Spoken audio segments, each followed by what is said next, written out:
Gazipur city কর্পোরেশনের কাশিমপুর নয়াপাড়া এলাকায় মাল্টিক্যাবস নামক একটি পোশাক কারখানায় বয়লার বিস্ফোরণের ঘটনা ঘটেছে।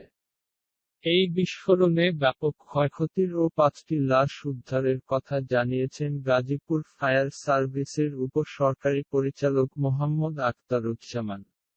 সোমবার ৩ জুলাই সন্ধ্যা ৭:৩০টার দিকে গাজীপুর সিটি কর্পোরেশনের নওয়াপাড়া এলাকার মাল্টি ফ্যাব্রিক্স কারখানায় এ ঘটনা ঘটে।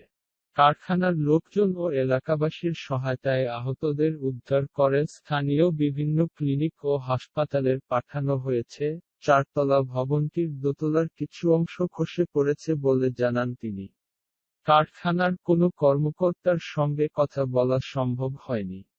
ঢাকা মেডিকেল ফাঁড়ির এসআই মোহাম্মদ বাচ্চু মিয়া বলেন, রাত ৯:৩০টার দিকে ঢাকা মেডিকেলে সালমান শাহ ৩০ ও কামরুল ৩২ নামে দুজনকে আনা হয়। তিনি বলেন, সালমান শাহের মাথায় আঘাত হয়েছে, তাকে ১০১ নম্বর ওয়ার্ডে ভর্তি করা হয়েছে। কামরুল দগ্ধ হয়েছেন, তাকে বার্ন ইউনিটে ভর্তি করা হয়েছে। আমাদের এই ভিডিওটি যদি আপনাদের ভালো লেগে থাকে, তাহলে লাইক করুন, শেয়ার করুন, কমেন্ট করুন, সাবস্ক্রাইবও করুন। ধন্যবাদ।